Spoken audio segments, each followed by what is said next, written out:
तलाक चौके की बात में अब बात क्रूज ड्रग्स मामले से जुड़ी आर्यन खान से जुड़ी, जो 12 दिन से पुलिस हिरासत में है, जेल में। लगातार उनसे सवाल जवाब हो रहे हैं। आर्यन खान की काउंसलिंग की गई है और इस काउंसलिंग के दरमियान आर्यन खान का क्या है कबूलनामा, बताते हैं आपको।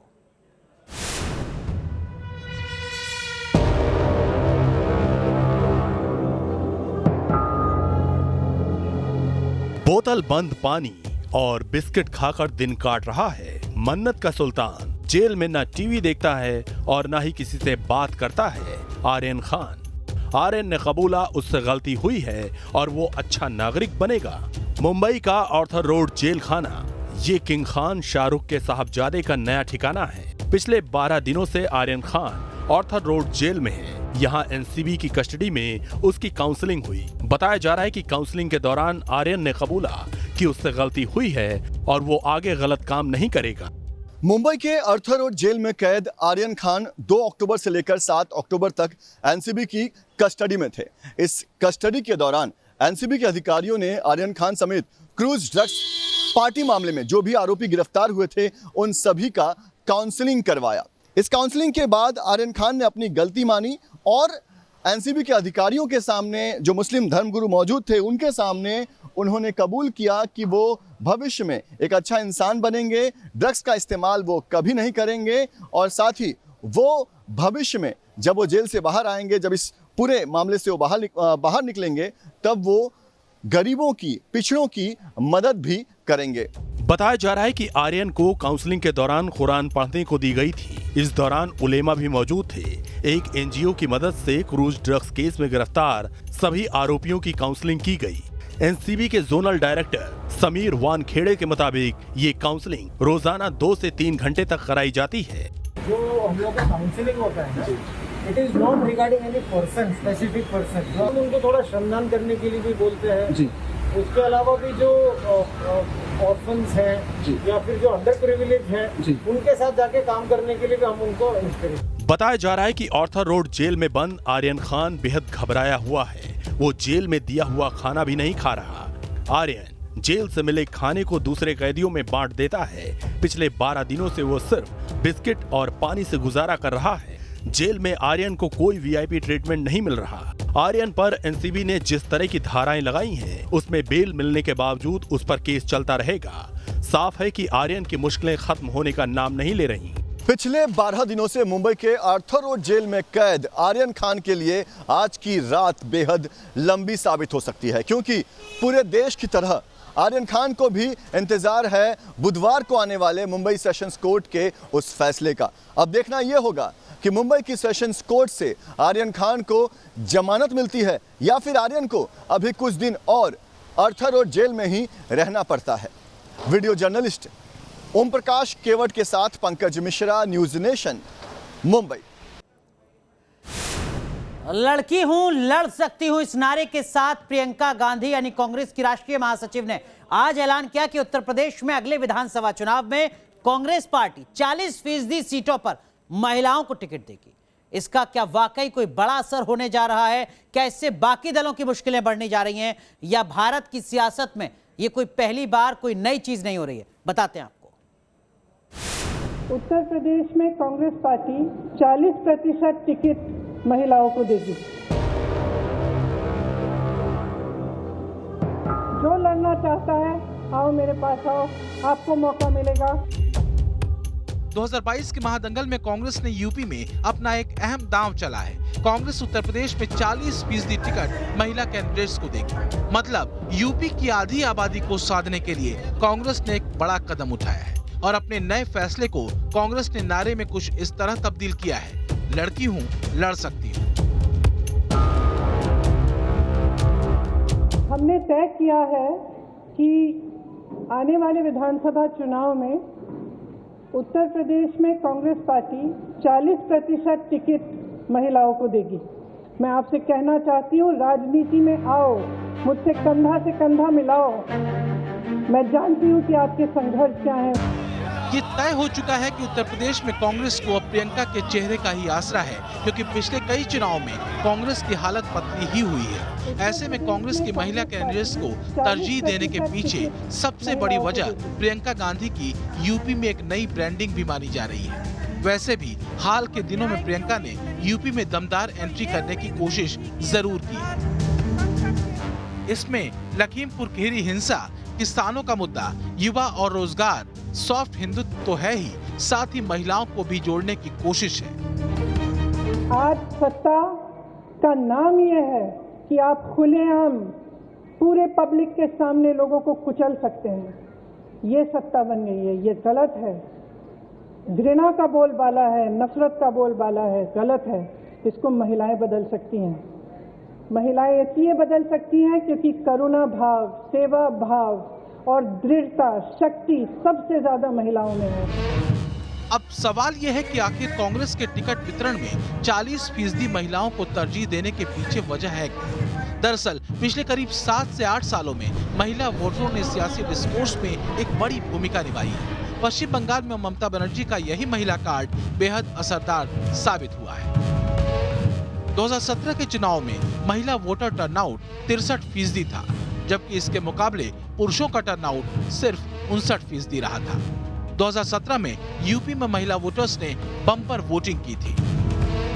यूपी में पिछली बार के चुनाव में कांग्रेस को महज 6.3% वोट मिले थे। इसकी तुलना अगर कुल महिला वोटर्स के टर्नआउट से करें तो ये करीब 1% था। ऐसे में महिला उम्मीदवारों के जरिए महिला वोटरों को साधने का कांग्रेस का ये दांव कितना क्रांतिकारी होगा, ये देखना होगा। Team news nation.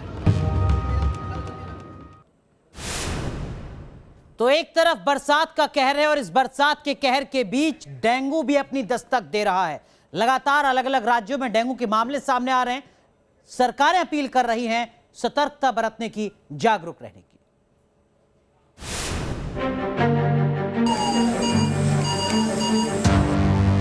आगरा से नोएडा तक डरा रहा है बेकाबू डेंगू का डंग। वायरल बुखार और डेंगू से यूपी के कई जिलों में मचा हाहाकार। भैया देहात में ये हालत है कि घर घर में चारपाई डली हुई हैं, बच्चे से लेके बूढ़े तक सब ग्रस्त हैं डेंगू से। जो हाल कोरोना का था उससे भी बदतर हालत है। जिस भी अस्पताल में जाओ लगातार भीड़ बढ़ रही है, नंबर भी नहीं आ रहे हैं। अभी तक तो कोई टीम आई नहीं है सर। राजस्थान में भी डेंगू ने मचाया कहर। दिल्ली से सटे नोएडा के चाइल्ड पीजीआई हॉस्पिटल में पिछले कुछ दिनों से मरीजों की तादाद अचानक से बढ़ गई है। अब तक इस अस्पताल में डेंगू पीड़ित 125 से ज्यादा बच्चे एडमिट किए जा चुके हैं। बताया जा रहा है कि अक्टूबर महीने में नोएडा में डेंगू के कहर ने रिकॉर्ड तोड़ दिया है। नोएडा में पिछले 2 हफ्ते में डेंगू के 3 गुना से ज्यादा केस बढ़ गए हैं। नोएडा में पिछले 24 घंटे में डेंगू के 27 नए केस सामने आ चुके हैं। नोएडा में डेंगू से बीमार लोगों की संख्या 250 तक पहुंच चुकी है। नोएडा और ग्रेटर नोएडा में डेंगू के मामलों में लगातार इजाफा देखा जा रहा है। नोएडा के जिला अस्पताल में बने डेंगू वार्ड को आपको दिखाएंगे। ये इसी तरीके के डेंगू वार्ड यहाँ पर बनाए गए हैं और जिले में लगातार जो मरीजों की संख्या उसमें इजाफा हो रहा है और 250 का आंकड़ा होना पिछले जो 10 साल की अगर हम बात करें तो 10 साल का रिकॉर्ड टूटता हुआ डेंगू के केसों में इस बार दिख रहा है। वहीं स्वास्थ्य अधिकारियों की बात करें या गौतम बुद्ध नगर CMO की बात करें तो उनका कहना ये है कि लगातार जो भी डेंगू से संभावित मरीज हैं उनका टेस्ट किया जा रहा है, उनका इलाज किया जा रहा है। आगरा में भी डेंगू और वायरल बुखार से हालात बिगड़ते जा रहे हैं। जिले में डेंगू ने पिछले 10 साल का रिकॉर्ड तोड़ दिया है। निजी और सरकारी अस्पताल डेंगू पीड़ितों से भर गए हैं। बताया जा रहा है कि मुनाफाखोर इस मौके पर भी जनता को लूटने से बाज नहीं आ रहे। अगर आगरा में आंकड़ों की बात की जाए तो वायरल फीवर के मरीजों की संख्या करीब 14,000 के आसपास पहुंच चुकी है। डेंगू के मरीजों की अगर बात करें तो डेंगू ने पिछले 10 सालों का रिकॉर्ड तोड़ दिया है। पिछले साल जो डेंगू के मरीजों की संख्या 250 के आसपास थी वो अब 450 के आसपास पहुंच गई है। हालात ये है कि अब तक 66 से ज़्यादा लोगों की आगरा में मौत हो चुकी है और ये आंकड़े लगातार बढ़ रहे हैं। अस्पताल प्रशासन की बात करें तो उनका कहना है कि मरीजों की संख्या को देखते हुए बेड बढ़ाए गए हैं। ये हम सरकारी अस्पतालों की बात कर रहे हैं। और यहाँ पर जो ग्लूकोज की बोतल करीब 12 रुपए की मिलती थी, वो अब प्लास्टिक की बोतल 20 रुपए की मिलना शुरू हो गई है। साथ ही साथ जो बोतल ग्लूकोज की अलग से मिलती थी, जो 20 रुपए जिसका रेट हुआ करता था, वो अब बढ़ के 2 गुनी हो चुकी है। तो ऐसी तमाम चीज़ें हैं जो कि मरीजों के लिए होती थी, वो अब अस्पतालों में खत्म होती जा रही हैं। यूपी ही नहीं बल्कि राजस्थान में भी डेंगू मरीजों की संख्या में बेतहाशा इजाफा हो रहा है। खुद राजस्थान के स्वास्थ्य मंत्री इस बात की तस्दीक कर रहे हैं कि उनके सूबे में मरीजों की संख्या इतनी ज्यादा हो गई है कि अस्पतालों में बेड कम पड़ने लगे हैं। मलेरिया, चिकनगुनिया, ये बीमारियां हर साल मौसम के हिसाब से आती है। अभी हमने कहा है कि 20 अक्टूबर से 3 नवंबर के बीच में पूरे राजस्थान में डेंगू के खिलाफ और मौसमी बीमारियों के खिलाफ विशेष अभियान विभाग के द्वारा चलाया जाए। राजस्थान में डेंगू के कहर को देखते हुए सरकार ने विशेष अभियान शुरू किया है। 20 अक्टूबर से 3 नवंबर तक मौसमी बीमारियों के खिलाफ विशेष अभियान चलाने का ऐलान किया। ये तस्वीर राजस्थान के जयपुरी हॉस्पिटल की है और आलम यह है कि राजस्थान के तमाम हॉस्पिटलों से यही तस्वीर निकलकर सामने आ रही है। सर जालौर से आए 10 बजे तो बोल रहे काउंटर बंद हो जाता है, 11 बजे तक बंद हो जाता है और यहाँ भी भीड़, इमरजेंसी में भी भीड़ लगी है। सर जहाँ इधर जा रहे हैं तो वहाँ मना कर रहे हैं, यहाँ भी मना कर रहे हैं। लगातार जो तस्वीर हम आपको दिखा रहे हैं, चाहे वो जयपुरी हॉस्पिटल ले लो, चाहे SMS हॉस्पिटल ले लो, कमोबेश हालात इसी तरह बिगड़ते जा रहे हैं। वजह डेंगू पूरी तरह से बेकाबू हो रहा है। गांव-गांव, शहर-शहर में डेंगू का कहर देखने को मिल रहा है। वीडियो जर्नलिस्ट राजीव चौधरी के साथ लाल सिंह फौजदार, न्यूज़ नेशन, जयपुर। क्या हिंदुस्तान के कुछ इलाकों में हिंदू ही अल्पसंख्यक यानी माइनॉरिटी है? आपको बता दें कि वाकई हिंदू अल्पसंख्यक हैं देश के कुछ हिस्सों में, और इस मांग के साथ कि उनको अल्पसंख्यक की सुविधाएं, अल्पसंख्यक का दर्जा दिया जाए, मामला अदालत में लंबित है।